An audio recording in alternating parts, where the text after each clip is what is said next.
समाज CC6 के बारे में टॉपिक है। महिलाओं की स्थिति विभिन्न कालों में किस प्रकार थी और कैसे थी। वैदिक काल में महिलाओं की स्थिति कैसी थी, मुस्लिम काल में महिलाओं की स्थिति कैसी थी और आधुनिक काल में महिलाओं की स्थिति कैसी थी। तो पहला है वैदिक काल।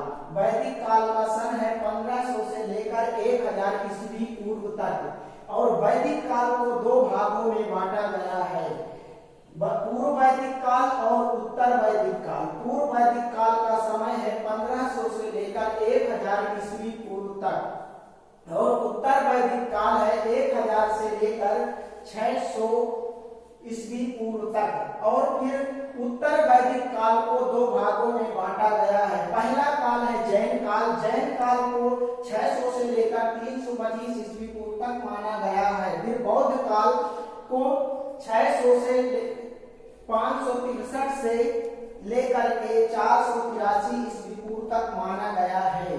फिर मुस्लिम काल। मुस्लिम काल को भी दो भागों में बांटा गया है।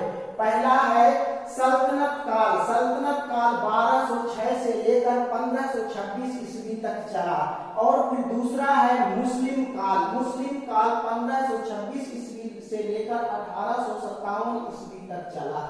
सल्तनत काल के कुछ जो थे वो मुगल, खिलजी, सैयद, लोदी और आदि भी थे तथा मुगल काल में कुछ शासक थे जिनके नाम है बाबर, हुमायूं, अकबर, शाहजहां, औरंगजेब आदि थे। तथा आधुनिक काल को भी दो भागों में बांटा गया है।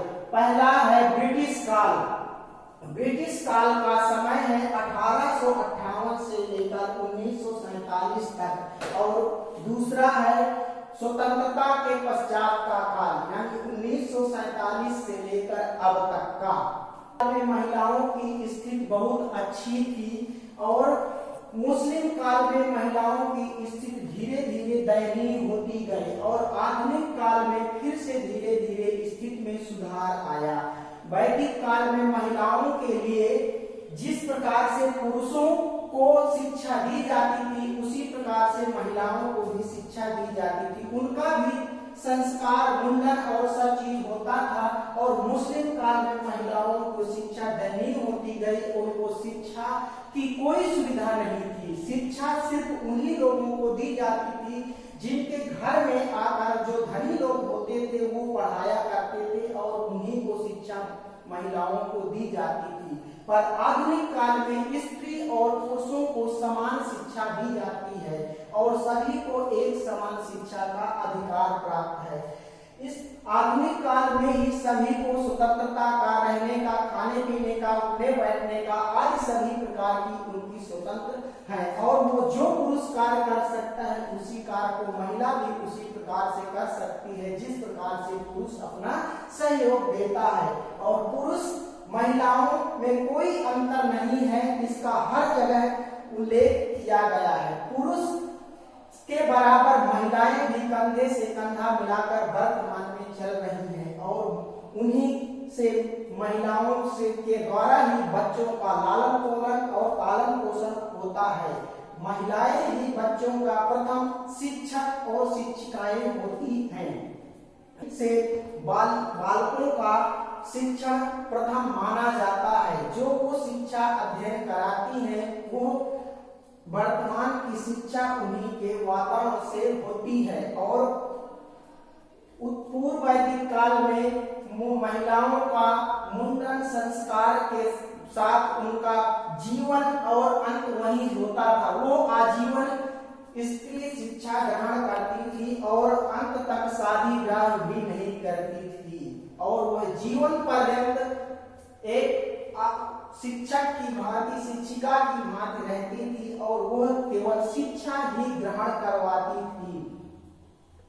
मुस्लिम काल में महिलाओं की स्थिति अत्यंत दयनीय हो गई और उनको रहने या बाहर जाने की कोई अनुमति नहीं दी जाती थी।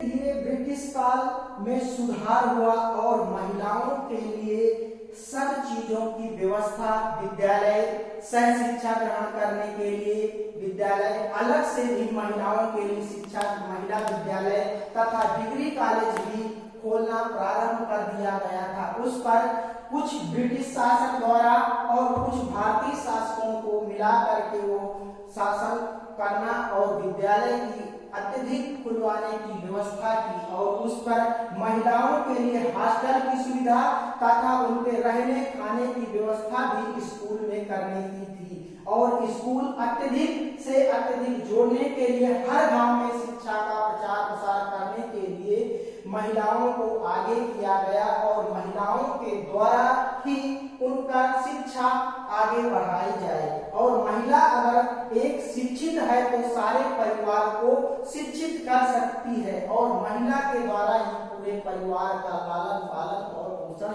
ही होता है।